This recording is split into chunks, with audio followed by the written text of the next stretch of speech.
And We are live at Cafe Istanbul in New Orleans, Louisiana for this month's Have You Met series by the Underground Music Collective, Go Underdogs. So we are going to interview some amazing artists and entrepreneurs for this round. It is a very special night. Again, we are in New Orleans and Nashville is definitely represented. So I'm going to jump straight in with my first guest. I would like to introduce Yonna Jones. Hello, hello. Welcome, welcome. All right, Yana. So all of my interviews are technically kind of like conversations. So I'm just going to chat with you and see what you're all about. I love that. I love that. Thank you for having me. Again, shout out to UNC. Yes, yes. All right, Yana. So you are currently in Nashville. So what were your roots? Where did you come from? I was born in Illinois. I've been living in Murfreesboro, Tennessee since eighth grade, though. So I have southern and northern, roots in me. And I would say I come from a music background. To sum it up. To sum it up. Okay. If we can get a little deeper in the music background, because a lot of people, I think we all come from some type of music background. But how close knitted are you with your music background? So I always give shout out to my dad. My dad is a DJ, and my cousins did music as well. My brother did music. They wrote songs in the house, and also they would write songs around the keyboard. It was just a great time. We had studios in the closet, the old school, and I would watch my cousins make mixtapes. Growing up, I started writing at around 8. I tried to write at around 6. I couldn't get the words together, and I started performing at Boys and Girls Club. Oh, so do you remember what you performed? Yes, it's called Hustling for Kids. Hustling for Kids. I remember the lyrics and everything. Tell me your. Can we hear some of that? Yes. Jolly Ranchers, lollipop, M&M, gumdrops, all is my favorite. So the hustle just don't stop. Knick-knack, Kit Kats, I think I need a honey bun. Make me go yummy, yum, it's good for my tummy tum. Reese's Pieces, Buttercup, I think I need another one. Blow, pop, pop, rock, strawberry, chewing gum. All good to me, and I love the trick or treat. Give me something good to eat, just make sure it's sweet, cause we hustling for candy. Hustling for candy, hustling for candy. Hustling for candy and the music don't stop to you, girl. We should talk to your parents. Turn it up. Listen. Can we get her a sponsorship for all the candies in the sweet Jesus name? Yeah. Can we get her some sponsorship for that? No, I'll never. but you still remember. They had me sing that the rest And so, were you actually selling candy or raising money? I actually gave it out for free during the performance. So just like kind of tossing it to the crowd. We had some candy bags. Good stuff. And I had the kid, my homies was like, walking around with the bags while I was performing. So you know what? You still need to bring that back, maybe like a introduction, kind of like a. Okay, I like that. I mean, hey, let me get a commercial. Like I said, hook me up. I'll write something. That'll be dope. That'll be dope. Thank you, thank you. That'll be dope. So let's talk about the actual music. I don't like to put people in a box, but I have heard your music and I am a fan. So it's like an array of different sounds. So who are you inspired by? How would you term your music? I like to go by what other people think over my own opinion. I've heard conscious neo rap, like conscious rap, neo soul, more of hip hop, of course, R&B. When it comes to my sound, I will just, I can say I can do a little bit of everything because I'm a songwriter. I'm not just a rapper. I'm a songwriter, so. Well, that was my next question. So outside of the songwriting, all of everything the same as far as the rap, the R&B, the conscious, do you have a favorite? Is that something that you feel like that goes with your personality that you lean into more? I would say I love my R&B music. I just couldn't sing at first, so rapping is what I stuck with. I could hear it. So it wasn't right. But now, I rapped until I could learn to sing and take it more seriously. So, but I love R&B, and I think sometimes that surprises people when they hear it. So, check it out. Check out some. Curious, what you learned that you had a vocal coach or you just studied? Like what was that process? I just kept singing in private. In private. Yeah. by myself. I kept singing, and I also was watching a lot of videos of other singers and just kind of learning, like from interviews like this, what they did, what their process is before the show, and how they lose their voice, and how you don't want to sing too aggressively. And I did get a vocal coach, and she helped me in my friend of church. And she's taught me a little bit of keyboarding and playing some notes. She taught me about the diaphragm and how to take care of your vocal cords, and that is a muscle. So, but I just did that last year, so I'm still fresh, but I'm learning how serious it is. It's not like rapping at all. I love that video. I definitely support that. You Thank said the you. little kid is working on. I'm learning. I'm learning, and I'm going to continue to not give up. That's what I'm going to do. As you should not. I mean, the goal is to do it all. Like if we can do it all, we can do it all. So I support that. Thank you. No, I enjoy it though. I do have fun learning. I'm a sponge. So I like that. And speaking of doing it all, like let's get into the movement part of y'all. Yes, ma'am. Yes, it is a Yana movement, a Yana movement production, YMP, my brand. And what does that mean? So the Yana movement, if you're not moving with me, then you should move out of the way. At the end of the day, what I do, I can't do it by myself. I have to have a team around me, and we are making moves as such as this one in New Orleans, all the way from Tennessee. And I just want to show people that you can be your own movement, you know. And I think at first I was caught up in trying to like kick it with other people. And when you're not accepted all the time, or when it's not always reciprocated, you start to feel less than. And I wanted to step away from that emotion because in this business you can't take that personal anyways. Like you have to just stay level headed and be okay with you in the end of the day. And that's where the Yana movement was created. 'Cause I'm like, well, I'll still collaborate, I'll still network with them. But let me show them that hey, I can do this over here and really create something that again represents me and reflects my music as well. But it's a community, y'all movement. So if you enjoy what I do, welcome to the movement. And just know when I get on stage, you're gonna see some movement. So all the way around. You know, I'm glad I asked that question because I honestly thought the movement was because of your dancing. I mean, that's a part of it. You know Absolutely. what I'm saying? It's like a full package, but it's a little deeper than just the music part. Right. And so how long have you been dancing? Since I had legs, you know, I don't do choreography, so I don't have any a year or a day I started to do something. I was just dancing all the time, and I freestyle dance. I just play music and I just go. But that's something I'm learning. I'm learning choreography. It's not easy for me though. I just enjoy doing my own movements. But other than that, it's I have a great time. It's fun, and it's a great community again when you're doing choreography. Instant family you create when just learning with each other. So, I'm picking up the key word tonight of our conversation is learning. Just putting yourself out there and not being afraid to learn new things. So do you have any musical or dance inspiration? yes, Michael Jackson, Chris Brown, T Pain.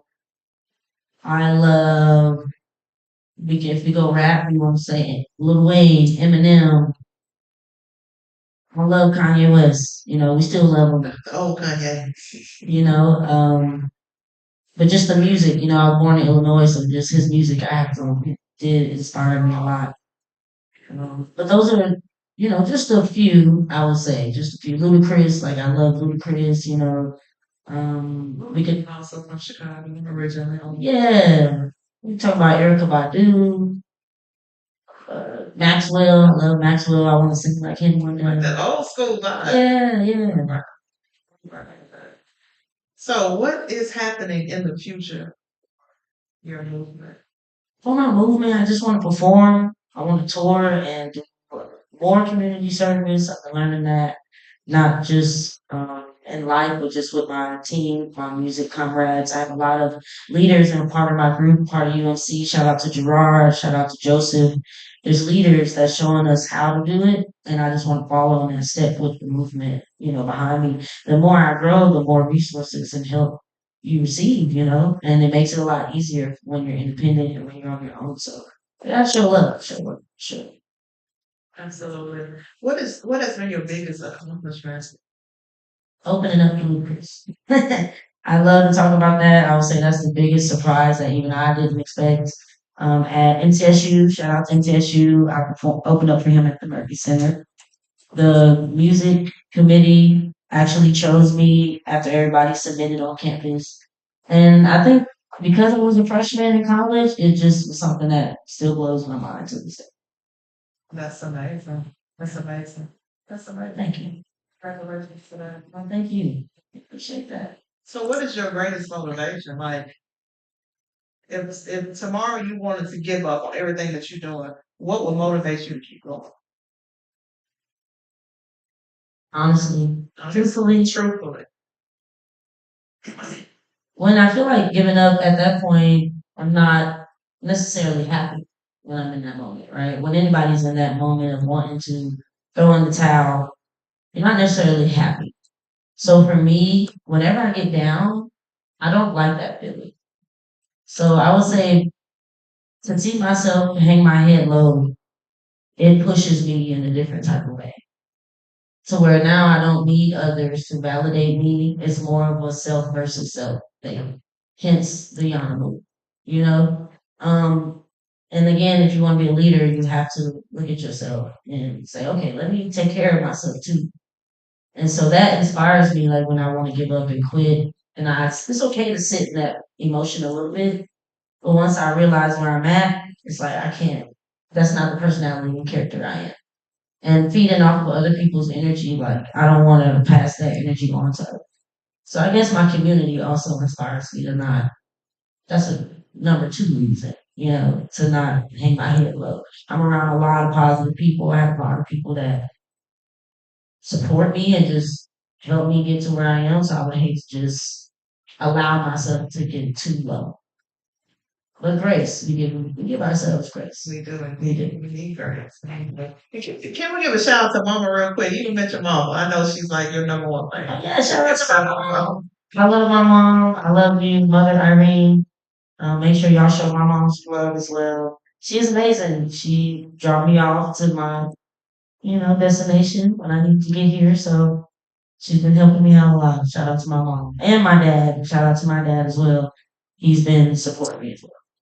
That's beautiful. We all need that. Definitely need a support system and community. It's very important. So, in closing, can you provide any of your social media handles so everyone can tap in with you? Of course, I will.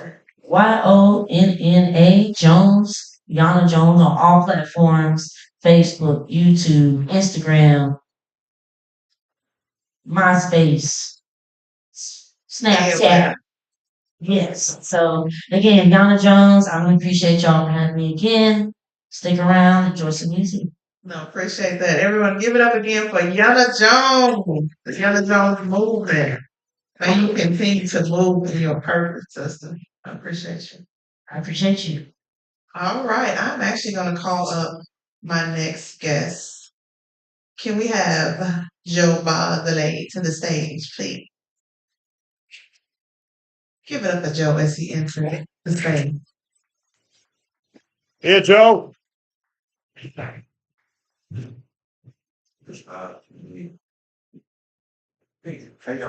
Peace. So this is an extra special interview, simply because we are in partnership and business partners on a lot of things, and just for me to kind of dig in deep into you a little bit, it's kind of exciting. I ain't gonna hurt you too bad. I ain't gonna hurt you too bad. Okay. So you wear a lot of hats. Tell us about those hats. Good thanks, good thanks. So, first off, my name is Joseph Bosley. A lot of people see that last name, but can't read it, so they just call me Boz, like Baze. But in the military, they call me Boz. That's a hat. Me, my wife are in the Air Force. My father, that's a hat. Family man, that's a hat. I also have been a catalyst for some time. And by that, I mean, I'm a career catalyst, right? I make it my business and my life's work to impact and positively impact the people that God brings into my life. And particularly keen on identifying leaders, creative leaders that may have a calling that they may not really be aware of or alert to. I know my youth, I was a leader that I wasn't trying to lead. I was very reluctant to lead. And so it's one of the things that made me feel more secure getting support, some mentorship, took some time, but that's what I like to do. I like to coach and support private leaders. Yeah, I was gonna ask you about the leader. So someone told you you were a leader, then you more so leaned into that? Yeah, so I don't know that they told me. I think people were like following me, like they were like, so "What do you think?" And people were asking me questions, like I was giving them answers. And then what I realized was I was like, a lot of the elders um, didn't have answers for me even. And so I was like, what are the things you think? Like, man, you got it, young blood. Like, man, you do that thing. I was like, I appreciate it. So, but what else can I do to be better? Like, man, just keep at it. Like, you know what I mean? Can't nobody tell you, just keep at it. And so, I found that it can be a very, lonely and like heavy to head or crown type role.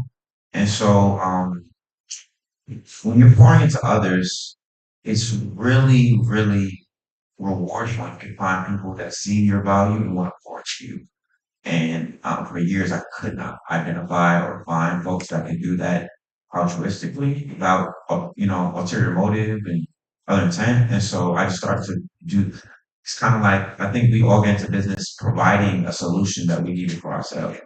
And so literally, I just like I'm just pouring. If I see someone leading and pouring into the community, I'm pouring to them. I ask them like, "How can I help you?" Because I see you helping somebody. I think you just spoke to a lot of us. I know. It's what it is. It's what I felt. All right, can we get into ether? Can we break that down? Can we break that down? Ether. Well, shout out to Ether. Shout out to all my constituents that help develop the community cooperative. At the heart, Vanessa Holman, Mr. Anna, by the way, the Blitz, yourself, Jazzy, train spitter, and leading this, helping us with our accelerator program. We got a lot. Of course, I think we got one of our newest groups in addition to UMC. Shout out to UMC. Um, Purpose Lit. Purpose Lit with Bana has been really on fire. And so, just for folks to know, like Ether, it's a hip hop inspired community, right? The ecosystem designed to support creative leaders and help them with their projects, right? So we're not really an agency as a like we might be we call us creative agency, but we're not a talent agency because we don't represent individual artists. We help creative leaders develop and grow their business. And some of them have agencies, some of them have their own talent agencies. A lot of them have media companies like New Renaissance, who does some amazing work. Shout out New Ren, a lot of them have movements like the heel hop movement. Shout out to, the healers and Haru Haru. I think we're going to see the healer later this week. And so Ether is just designed to help project manage and create opportunities, support. But really, it's an expanding community for the work that I already feel called to do, which is support creative leaders. We take the name Ether from the fifth element of hip hop. So everybody's familiar with the four elements: graffiti, breaking, DJing, and MCing. But that fifth element, as KRS-One would say, the knowledge, or which I would call, the spirit, right? The knowledge of source, the energy that's never created nor destroyed, is passed from one generation to the next. That spirit that enters Kendrick from Tupac that to now some new artists coming in that generation. You might hear it from X of Earth. You know what I'm saying? And I would say that spirit, that lineage is in our bloodstream. It's in our heartstrings. And what I'm called to with Ether is moving and doing business with purpose. So everybody that works with Ether, our goal is to help you align whatever you feel like your career is, however you want to make money. So your career, your cash flow, and your calling. If you can get those three in alignment, that's the holy trinity right there. Your career, which is what people recognize you for, the name you carry, your cash flow, like how you make money, how you like, hey, ideally you can make a living out of this. You don't have to do it on borrowed time. But then you're calling, right? What have you found God has placed you here to bring and give to the world? So either require people move with purpose. That's beautiful. Um, that's beautiful. So you've dealt with a lot of entrepreneurs, a lot of people doing a lot of different things. What are some of the biggest mistakes that you've seen? Wow, mistakes. Um, it's that's an interesting question because I think with every like L comes a lesson. So I don't Yes. know that. Check, check. Like I would say a mistake is kind of being blind or to your own need for self-growth, like moving with a self-righteousness or like a hyper ego. I would say a mistake is being such in a rush that you can't really smell and appreciate the beauty around you, whether it's the people, whether it's the experience, the event, even myself, and I'm guilty of that sometimes. So focused on the next task, on the next that like, hey man, magic is happening for right now. Like God is working through the environment you're in right now. You're not um patient enough to be attentive to that. You can miss your blessing. This blessing being handed out every day. So those are some and I'll say lastly is, and this is something that's always really been important to me. So we always have to work to be in alignment, right? And work to move with virtue. Um, Putting profit so above purpose that you allow for compromise and character. So OG hip hop artists would always say like don't lean and don't rely on music hip hop to pay your bills solely because then you're gonna often end up compromising and fall for those 360 deals and all types of stuff. And I recognize the value in it because what they're saying is the pursuit of money, pursuit of capital can often blind people to like the standards for their life. And so people will compromise to get that out, compromise to get that capital. And within a decade, over you keep doing that over time and your character is completely transformed or completely vanished. And so character is actually the bedrock, I think, to successful business, to successful relationships. And that's a even I have to recognize, I stop and self-reflect, like, hey, am I like working in my personal value if I do this? Or am I like just so driven to get something accomplished that I'm ignoring a standard that I set for myself or a standard that, life is, God has taught me to adopt for my life. So, See, that was it. I appreciate that. You kind of checking me because I typically don't use the word mistake because I don't believe in the fact that it's either going to be experienced to learn a lesson. So thank you for that. So what are you doing as far as music wise? You have your hands in different in different spots with that as well. yeah. So it's funny you ask me that. And I tell people this a lot. 2025 is technically my first year in music business. I've kind of been music business adjacent for a long time. I've supported artists in the development of their own like labels, their own brands, but I never really studied music business. I wasn't really sure I wanted to touch the industry. It can be so. I mean, we see it all the time. It can be so, you know, Mhm. beyond above board. You know what I'm saying? And I'm not really a lot of motivational person. I don't really break well in such spaces. So, but this year I've accepted that God put me around a lot of musicians and put me in these spaces with opportunities for a reason. So I'm acting in sin. I'm acting in defiance to God if I don't receive and move where He's shown me. So with that said, I've stepped up and I've taken a role with Underground Music Collective, which has been remarkably rewarding. I've learned a lot, I've done a lot, and it's crazy. Just making one little turn of the dial, right? One little pivot, and I'm able to offer a lot more to so many of the artists I've already worked with. You got international tours, we have virtual concerts being hosted all the time. We got one a night. You know what I mean? So that's a new space for me. Also, we artist development. So with another partner, the Rap Revolutionary Artist Program with by Transfitter, that does artist development, which is wild for me because I'm not in the music business. So for me, holding the container, right, creating a space where people can learn, where people can grow, people can connect, is where I feel called and to assist in that. And in doing that, I've created a space that train a very that making money as an independent, right? Can pour back into younger artists at a space where they can afford, a space where they can feel heard and give them personalized attention. So those are the two spaces I'm doing the most work as far as music is concerned. And I appreciate that because you pulled me in on that and I've learned a lot.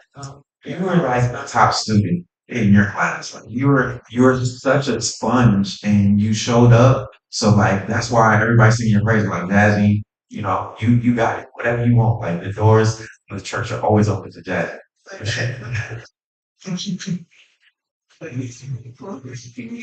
On your social media. Yeah, what's up? So name is Joseph, Dope Eyes, I'm a career catalyst. So on Instagram you'll find me the Catalyst 615, or better yet, my company Ether Nashville.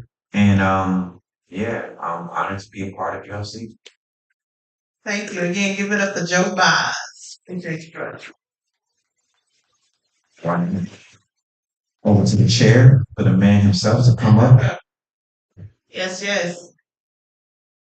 All right, so my last guest for the evening, last certainly not least, we are going to bring up the man with the master plan, the man behind UMC. We have Gerard Longo. Can you join me, please, sir? Give it up for Gerard, please. Thank you, Jazzy. Thank you all for being here, by the way. Yes. This was no easy task putting this all together. And it takes a team, and we've got a great one. And I am immensely grateful for that. I just want to start by saying that. But anyway, I'll get out of the way. I'll let you. Yeah, it's interesting again because we're all in this together, but having an opportunity to actually interview you is great, though. So thank you for allowing me to be in certain places and spaces to hold up and be a part of the team as well. Absolutely, and you showed up.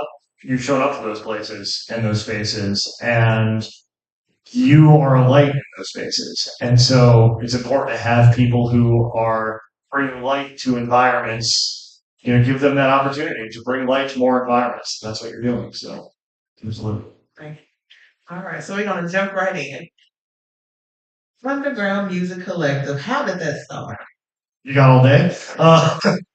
The Cliffs Notes is, in 2013, I was in corporate America, and I had a cool job, but I needed an outlet. I needed my own thing, and I just kind of stumbled into podcasting because I had done college radio, and, kind of took hold. Not kind of, it did take hold. And I had a bunch of friends from community theater that, first couple of years of the podcast, we did the show together, and then we all kind of started going separate ways, life directions, that kind of thing. And then I continued on. I moved from New Jersey, where I grew up, to Bethlehem, Pennsylvania, where I went to college. I'd done college radio and started a local blog called Lehigh Valley Underground. Shout out to everybody in Pennsylvania, by the way. Love you all. Can't wait to see you over the holidays. And we started gaining a lot of traction in that area. We were doing events. We were partnering with, the city and the arts organizations. We've won a few local awards, but it was time to, in essence, level up, my knowledge. And so it was between New York and Nashville won because I had friends who had just bought a house and they needed a roommate.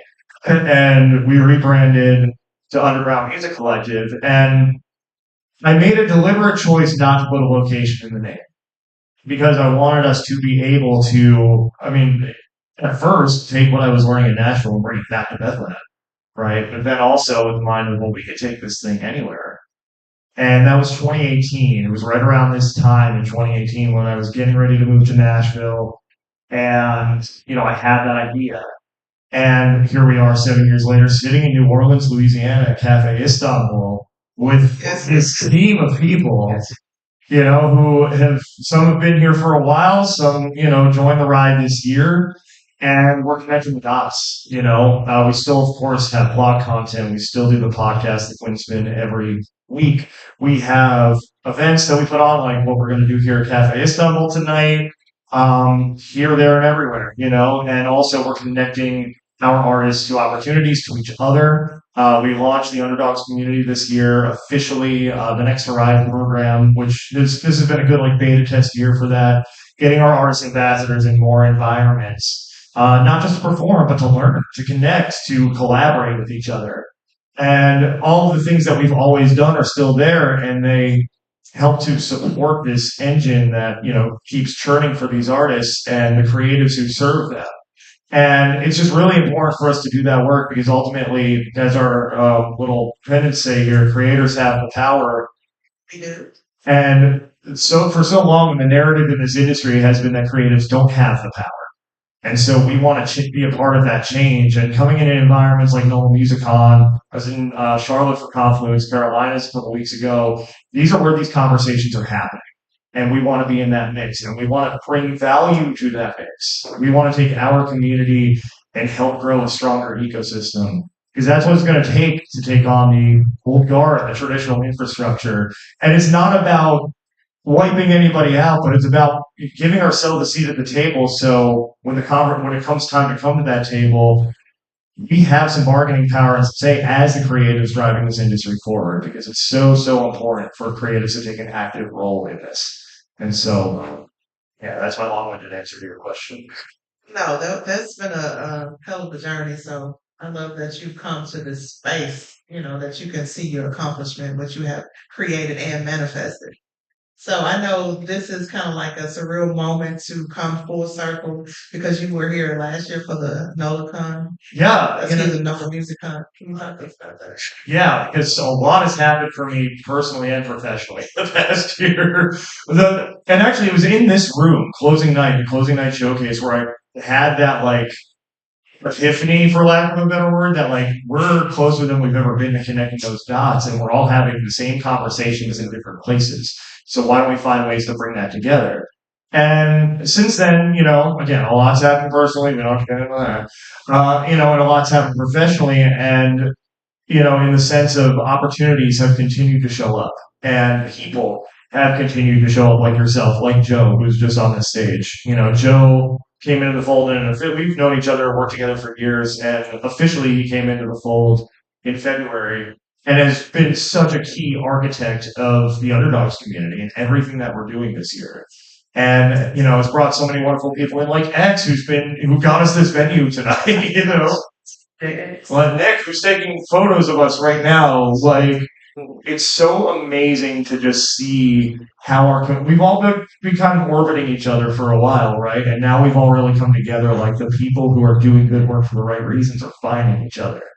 And a year ago at NOLA MusiCon, I started to see the beginnings of it. Then had some personal stuff to deal with at the end of last year, and then just came firing out of the gates. I had South by Southwest coming up. I was selected to lead my workshop. I had my book release coming up, and it's like, let's lean into this. And we've leaned in. And this is not that there haven't been great members of the team in the past, but this is the first time that it truly feels like a collective in every sense of the word.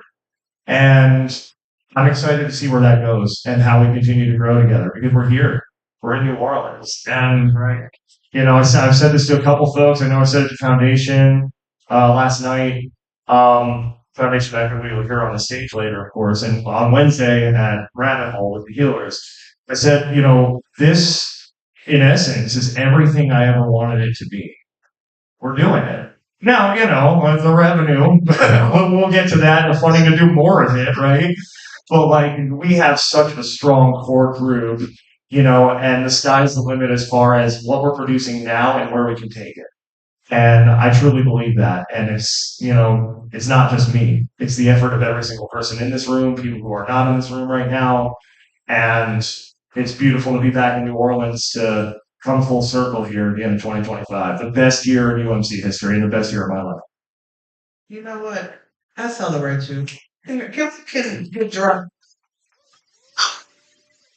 Try not to cry right now. You do, it's okay. It's tears of joy, and we never dismiss those times. Well, I appreciate it. It's been a beautiful journey. Appreciate you being here. So what does the future hold? Like, what's next? Well, the off season is coming, and I like as much as I love the travel and all the opportunities. We got to Europe this year, we got to Canada again this year. I'm excited to just hang out in Nashville for a few months and like work on what's next because with all the travel and all these opportunities that we've had, like what gets lost in that sometimes is the ability to sit down, hole up, and like plot and plan. And so we have that opportunity. Like I said, how do we get more sponsors in the door to fuel more of these activations at more and more conferences? Make it bigger and better over time. Get more of our artists in more places, right? And so that's going to be a big push. Of course, the underdogs community is a big push and a big priority heading into the new year as well.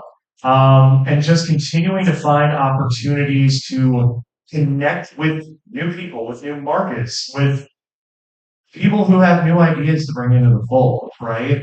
We've already been talking, bits and pieces about, some other opportunities. There's one in Chicago I became aware of, a conference. There's one in Miami, which I wouldn't mind going there in March, and so now it's doing the legwork and figuring out how we can get ourselves in those spaces and provide something of value to those spaces, right? And so we're going to be working on that. And of course, we're turning to a lot of our favorites, like here at NOLA MusiCon. Confluence is a great time. Music Fest. There's a big conference I'm doing attached to that festival in Pennsylvania, which there will be news soon. I'm not going to spill any more beans. But we're working, and I'm also just waiting to hear about South by. If I got selected again, I'll know in the next week or two. But either way, we'll be there. We will be there. I'm excited to be joining for next year. So I'm just curious, it takes a special person, I'm pretty sure everyone in this room and watching, who loves independent music and loves independent artists. Like, what drew you into the independent side of it? We're all underdogs. I've always been one myself. I was the kid that, completely unrelated to music. I was a kid freshman year in high school who walked into his high school weight room the first day of football practice, 5'10", 125 pounds soaking wet. And I heard my teammates whispering, "What is he doing here?" across the weight room. Obviously not whispering quietly. And by senior day, the guy that I heard say that was the first person to shake my hand on the track. Like there's just this sense of grit and resilience that is requisite of pursuing this path, whether you're a musician, whether you're on the support side, whatever kind of creative you are. And I admire that. And I think because I've had to tap into that in my own life and in my own way, it's just so important to me. And as far as where music comes in, it's been a part of my life forever. As a little kid back in the early 90s, going to date myself, watching all, the old Betamax and VHS tapes of the New Kids on the Block concerts, trying to be Jordan Knight. We do a Christmas Eve concert when I was little. It was not good, but it was cute. And then, high school, college, I was in choir, I was in theater, all my friends were in bands, and I'd always end up supporting their bands, dabbled in songwriting a little bit, starting to kick the tires on that as I approached my midlife crisis. But it's just something that's always been a part of me. Music's always been a part of me, and just the underdog spirit has always been there because that's always been me, and that's us. Trying to make this happen against all odds. Go underdogs. I'll say it. Go underdogs. We're gonna get everybody barking by the end of the night. So, you sing? Oh, I wonder who that someone was. Did he just leave the room? Yeah, there was a time on Bourbon Street last night, Mr. Brightside. Yeah, you know what I've been doing in Nashville every Saturday? I forget after the working day is done, because also in light of some personal things that happened at the beginning of the year, I had to start putting myself back out there. You know what I mean? Socially, and I started going to Low Bar for karaoke, and it is the best time. Like Jazz, I gave him a shout out on Quinn Smith. I'm going to do it again. Jazz does a great job curating an experience where people feel, regardless of skill level, like they can just go over there, have fun, and perform. And it's helping me tap into that a little bit. And it's something that I think I've always been a little afraid to lean into. Like the underground music collective guy can't get up there and suck. You know what I mean? But I'm kind of finding like my rhythm as a performer and through doing that. And also just like coming out of my shell, or coming out of my cage, as the song says. That's my statement now, Mr. Brightside. It kills every time. So, you got to do it. Crowd pleaser. But yeah, I mean, it's just something that's always, like I said, I was a choir, as a theater, all growing up, and it's just something.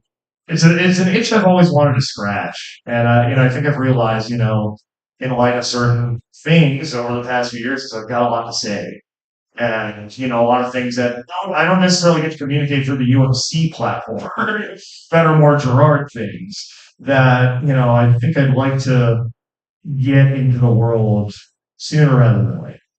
And I think we would like to hear some of that too. I think. Not right now.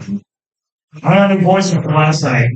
Look, Foundation and I had a long night on I almost said Broadway because it's the same thing. We had a long night on Bourbon Street, but the chords are a little they're not quite what they should be right now. Understood. What makes you different? What makes me different? I don't quit, even when I should. I think to become transparency moment, as somebody likes to say. I think there have been plenty of times where the more common sense thing over the past 12 plus years would have been to be like, all right, I'm going to go be normal. You'll get a 9 to 5, be fine. There were a couple times where I almost did that, and if you have a 9 to 5, I'm not knocking it, like you do you. That's never truly been for me. I've always needed to create something.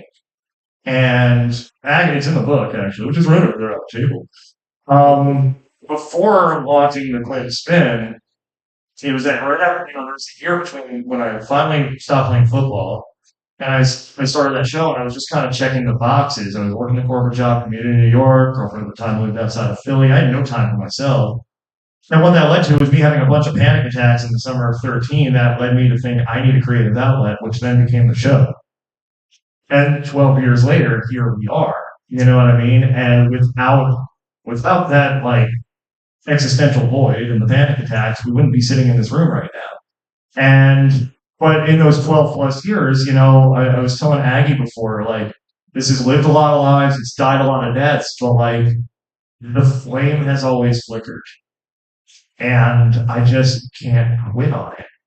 Ever. And certainly after this year, there's no reason to. There's less of a reason to than ever. But I think, the resilience that I've had a chance to build just throughout my life, and certainly in the past 12 years of committing to this hell or high water, I think that's it. I think when we get to a certain space, like you said, we can't quit, because it becomes, what do we do all of this for? Yeah. Stop now. So I definitely support that 110%. Now, you did mention your book. Can you tell us about your book and why did you write it? What is the importance of it? Yeah, so 60 plus lessons from the creative journey, and it came out in February. I'm actually this is a new announcement for y'all here in the room and on the feed. I'm going to start working on a second edition soon. There are going to be more lessons and perhaps an audio component. Stay tuned. But it started because last August I had a chance to speak at my first conference, the Music Fest conference up in Bethlehem. Nice. And then if you know me, you know that I then go and work that festival as the head of security on the drunken side of the festival for a week and a half. So there was absolutely no time to onboard new consulting clients. I'm I need a closing slide thing. I guess I'm finally writing the book. So I open a Google Doc and I'm all right, what are some things I think I could write about? And I had 60 plus things that I thought I could write at least a few paragraphs on. So I designed the artwork, got the upload, pre-order upload on Amazon, set a goal 6 months in the future from the end of August to February 25th. And then I looked after the talk, and a couple people had pre-ordered it that day. And I'm well, now this needs to exist because people have paid for it. So, but it was such an enriching experience. I finished it in the winter, and again, there were a lot of personal things going on, that also, kind of bled into the creative journey. And I think as creatives, we, there's very little separation sometimes between what we're going through as people and how that translates to our art, right? And I think, certainly a lot of the parts on interpersonal dynamics in the book were some of the last parts I finished.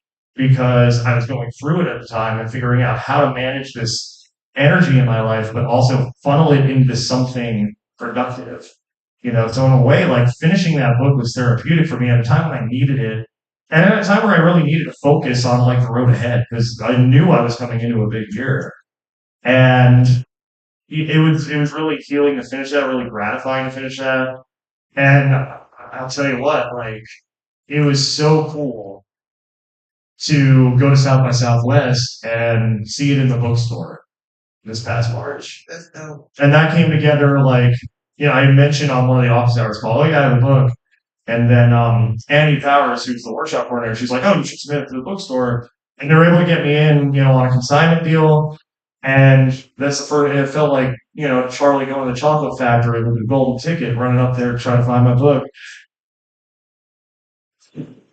Okay, cutting onions up here. But like, I remember picking up my badge, looking at it like in disbelief, like it said speaker and it's a platinum bed. And then I go up, find the book, and like this starts happening. And then I'm just like, I don't necessarily believe in making it. I think there's always another hill to climb. But it was one of those things where I'm like, shoot, man, like we're doing it. We're doing it. And just the response I got from that, I got to do a signing there, and a lot of people said it's helped them, and it's just very, matter of fact, kind of in my style, how I speak, so if you found this entertaining, you probably find the book entertaining. There's some humor in there and, it's my baby, it's something I always wanted to do and I just found the time, pulled the trigger and did it. Congratulations again. Thanks. And by the way, I do have the book. It is very helpful as a creative just to stay focused in those little lessons that we may not think are lessons or that aren't big of a deal. So it was very helpful for me. What is your favorite lesson out of the book? It's like asking me what my favorite kid is. There's 64 of them. Lesson 0. There's 65 of them. Lesson 0. Lesson 0. I'm going to try not to start crying again, so I'm not going to say what it is. But I lost my mom 10 years ago. And it recalls, I'm not going to give any spoilers because then you're not going to have a reason to go buy the book. Well, you'll stop everything, so I'm not going to give away the other 64. But it's something that she didn't even say or pointed out to me that has always stuck with me. And it's, may you always have the courage to take a chance. And there's been a lot of chance taking over these past 12 years. Even this, coming on down, getting, 3-4 carloads of people together. Like, we're doing it. We're getting this little event today. We can hear all day. Like, we're taking a chance. We don't know what's going to happen. But you do it because you have no choice. You've got to go create something. And otherwise, you're just going to stay where you are. And if you're cool with where you are, great.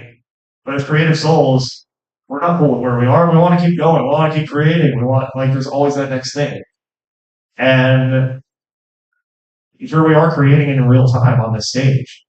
This is so meta right now because it's like we're talking about taking a chance. We're taking a chance right now.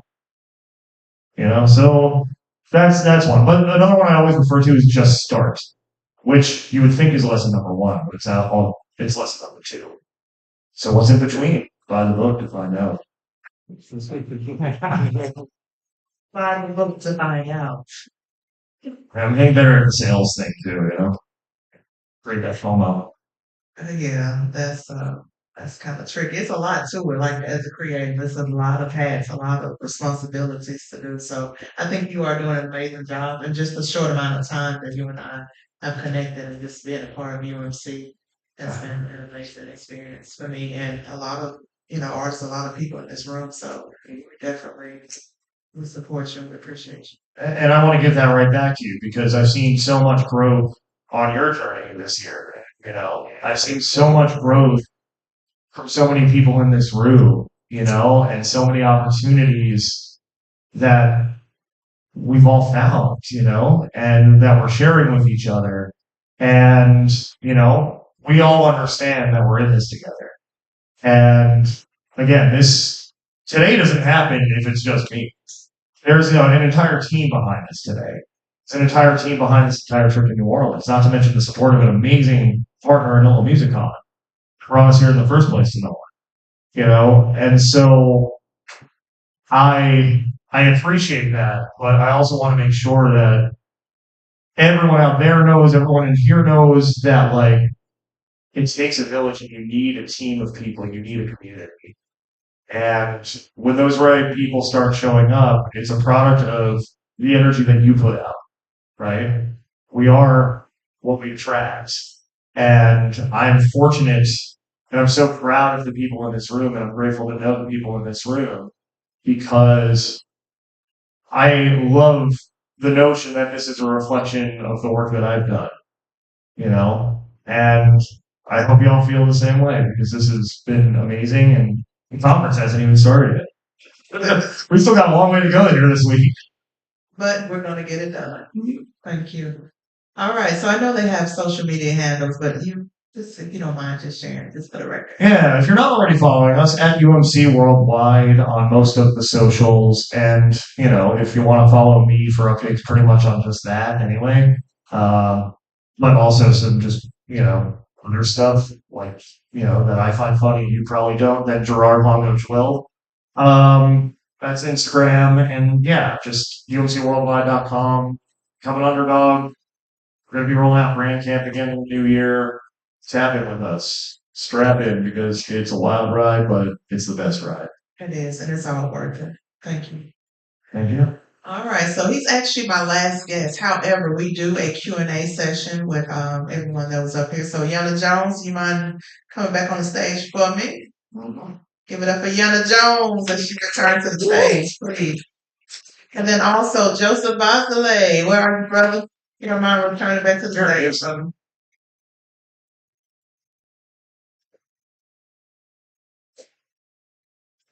All right. All right, so we are opening up to any question to any of us from anyone in the audience. Does anybody have questions? Don't be shy. And any of us. You can ask Jazzy questions too. What was your biggest goal that you accomplished this year? Each of you. Want to start here?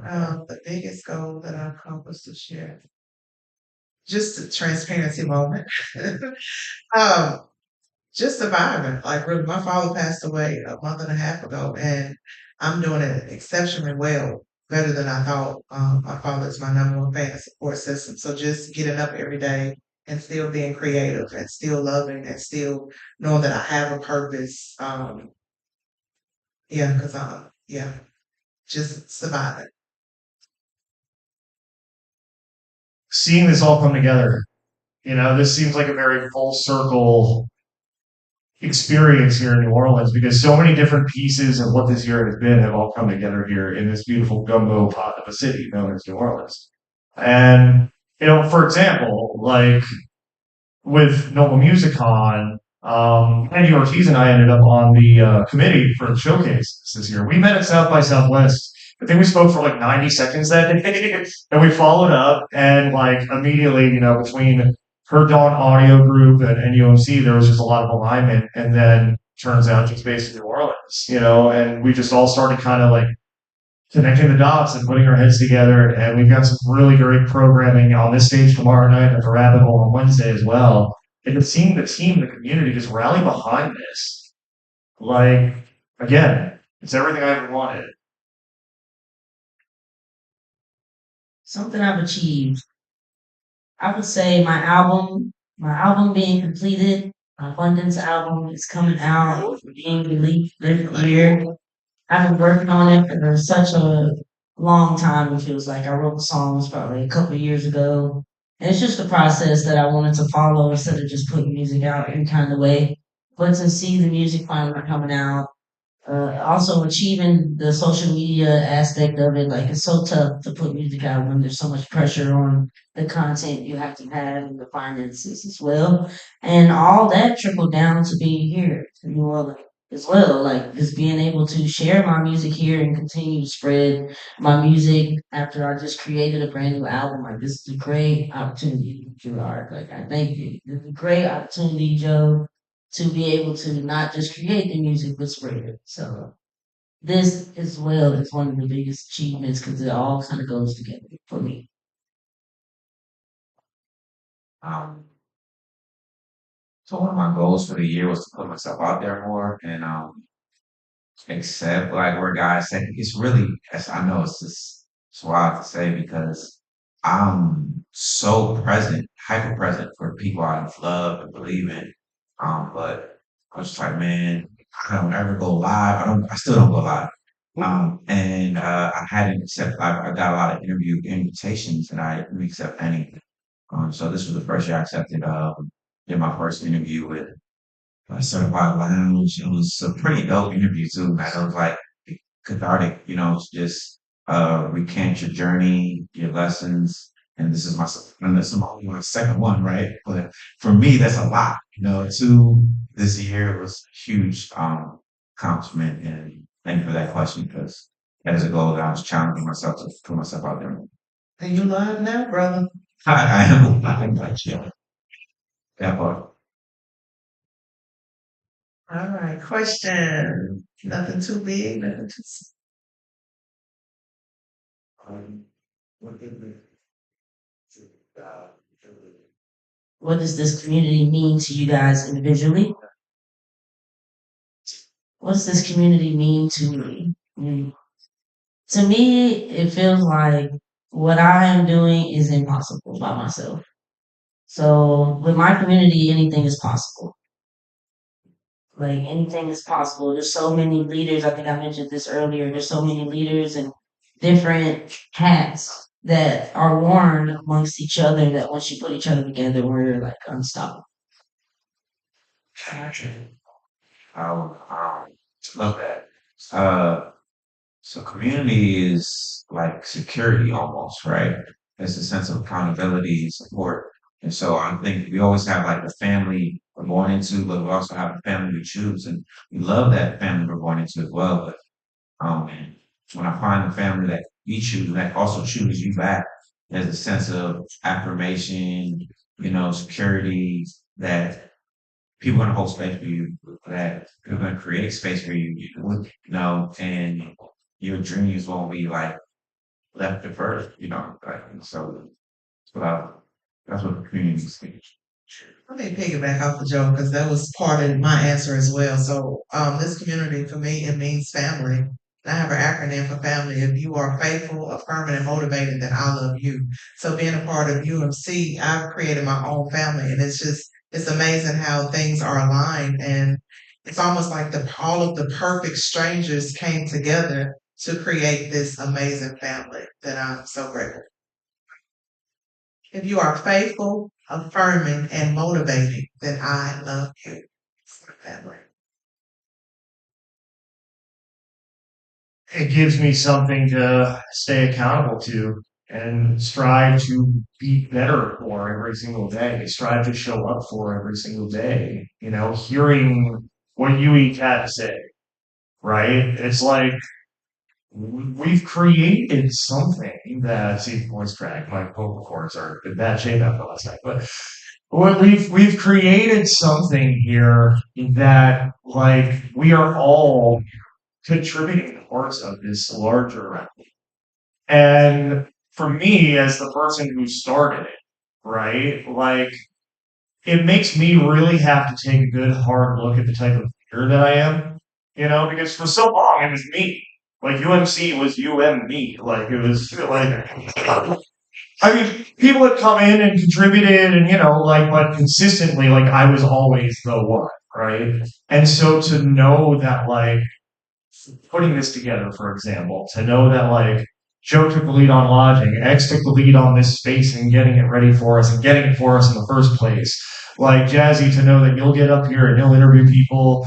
Like knowing that, like Yonna, you got the karaoke machine. You're excited to hit the French Quarter with that this week. Like all on behalf of this thing that I started in my childhood bedroom. It's like, well, then I need to show up for y'all. I need to show up for y'all, and I need to give you my absolute best. And if I'm not doing that, then I'm doing you a disservice. And I hope someone will smack me around and tell me. I know you will. You won't smack me, but you'll tell me.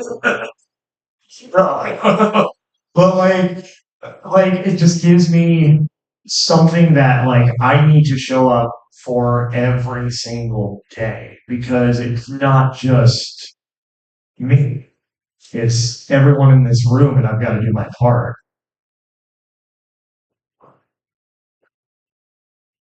Any more questions? Anybody curious about anything?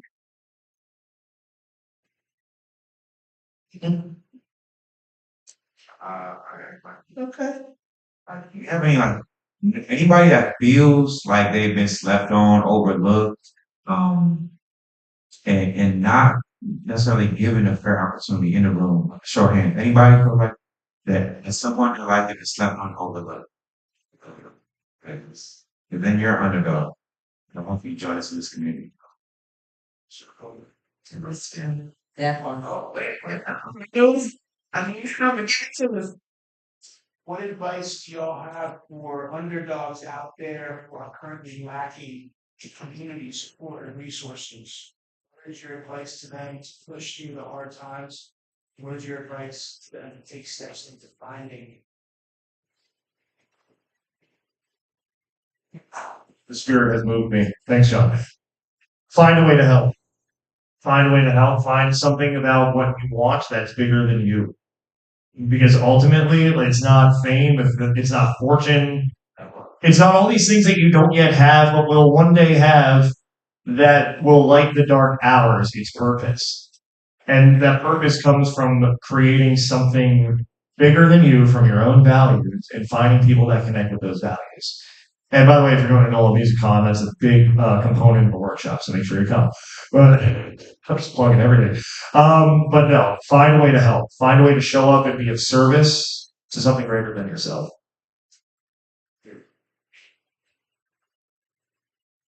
I have one. You want to go first? Yeah, mine is very brief. Don't have fear because a lot of times when we're out and we're doing things by ourselves and we feel like we have no support, it creates a fear factor and it causes us to be afraid to reach out to people or to rely on other support systems. So don't have fear. Mine is similar to that as well. I would say build your confidence.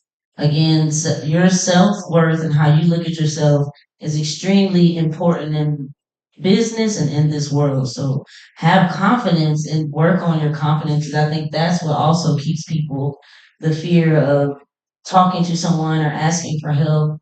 Just work on like saying, "Hey, I am great too. I'm important too. I shouldn't have to do all these things alone. You know, I'm a good person. I'm a friendly person. A lot of us are working on ourselves. So it's easy to make friends. It's just with the world we live in now makes it seem like they're distant when they're right. Build work on your confidence. Guess we're gonna close it out for the Q&A. Again, I am Jazzy, the Uncontrolled Goddess, the host of the evening for Have You Met. Again, we'd like to thank Gerard Longo, Yonna Jones, and Joseph Bosman for joining us. For having us here for the NOLA MusiCon. Thank you all for joining us, and thank you for the live stream, and thank you for the in-person audience as well. And stick around because we've got another round, and we're going to actually switch out because you have a performance to get ready for.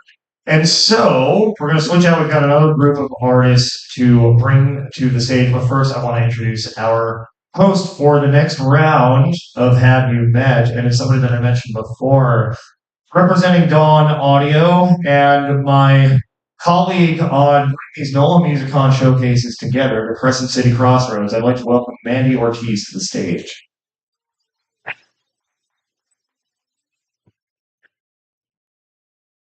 All right. Let's see. Has Mr. X returned yet? You know, I'm not. Okay. Hi, Mandy. Good to see you. This is the first time we're actually saying hello today, too. But why don't we start with Amelia Ray?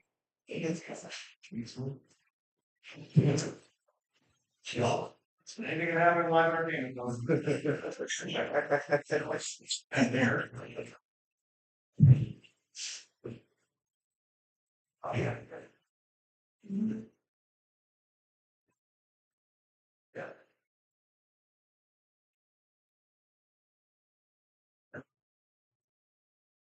So folks can hear me all right? Yeah. I actually can't see, so maybe it's on the. Sound good, sound good. Okay, to get things started, I'm just gonna introduce myself real quick. My name is Annie Ortiz. I use she, her pronouns. Originally from Chicago, been in New Orleans for almost 5 years. I'm one of the co-founders of Dawn Audio, which is a network that is working to gamify music production for music producers, and really just building a community around that. And then I'm also one of the co-founders for Indie Unbound, which is a collective that brings together different artist collectives from different cities, not really focused on LA and New York, but really these other hubs that we need to build out to really just expand how music is perceived and who gets access to just opportunities in the US. But we're not here for me, so that's that. Amelia Ray, it's so great to meet you. Great to meet you. Yeah, I've been working on your promo these